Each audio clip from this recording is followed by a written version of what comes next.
باچا خان برتري غوښتونکی نو د برترۍ د پرځولو د لارې مبارز او له ازادۍ سره یې مینه کوله. زموږ د ملي او ډیموکراتیک انقلاب نه راوروسته دلته زموږ په هیواد کې په خپلو سترګو ولیدل چې هماغه د ازادۍ بین المللي او منطقوي دښمنان کوم چې د هند د خلکو د بیدارۍ او ازادۍ پر ضد جنګېدل د افغانستان د خلکو د نیکمرغۍ او ترقۍ پر ضد هم جنګېږي.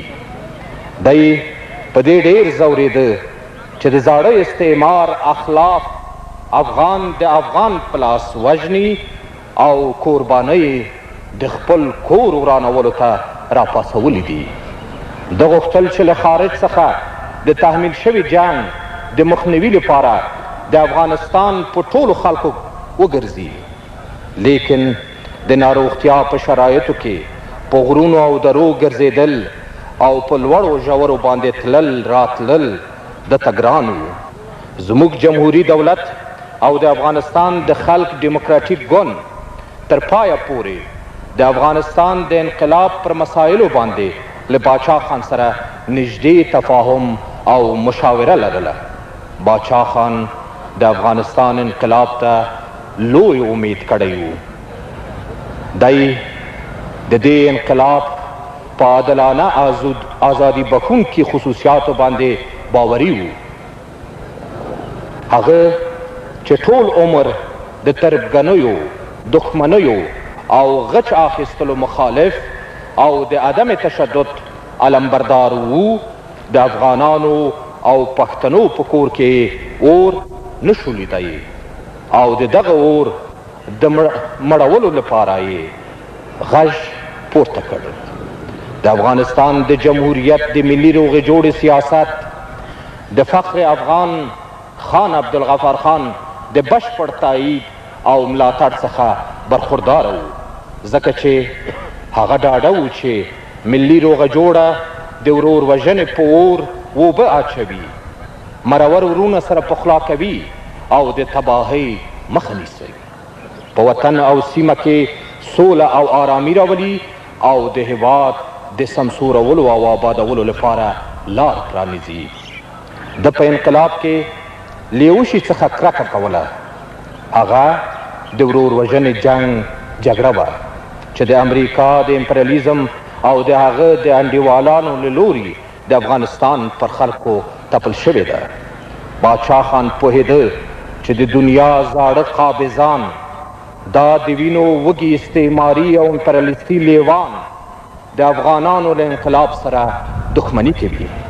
امپریالیزم نشي زغملی چې دلته د دې باتورو او ننګیالیو افغانانو په وطن کې داسې څراغ ولګیږي چې د پیړیو ورکه لار روښانه کړي او زیارایستونکی او په وطن مین انسان د اسارت له تیارو نه د حقیقي خپلواکۍ، ازادۍ او نیکمرغۍ آرمان ته ورسوي. موږ د خدای په فضل دا توان په ځان کې وینو چې دا د ازادۍ او عزت ځاله، دا د قهرمانو پلرونو سنګر ګران افغانستان وساتو، آباد کړو او د انسانیت، عدالت، ورورۍ او برابرۍ زانګو او ټاټوبه یې وګرځوو. همدا و د لوی باچا خان ارمان. له پېښور څخه تر جلال آباده پورې لاره یو ځل بیا د تاریخ په بهیر کې په دې نازیږي چې د هند د نیمې وچې د ستر ضد استعماري او ضد امپریالیستي شخصیت د جنازې د پرتمینو پرګنیزو مراسمو شاهده وه. پرېږده چې دا لاره د خیبر دره د باچا خان د جادې په نامه یاده کړو. زموږ په وطن کې باچا خان د فخر افغان او د ازادۍ د پلار په نامه یادوه. د افغانستان د جمهوریت رهبري پریکړه وکړه چې د ازادۍ لمر نشان د آزادۍ پلار ته تفویض کړي. زه نوموړی نشان د باچا خان زوی، د هغوی د لارې ستر ادامه ورکوونکي، د ملي ډیموکراتیکې مبارزې لارښوونکي او د افغان ولس ستر ملګري خان عبدالولي خان ته تفویضوم.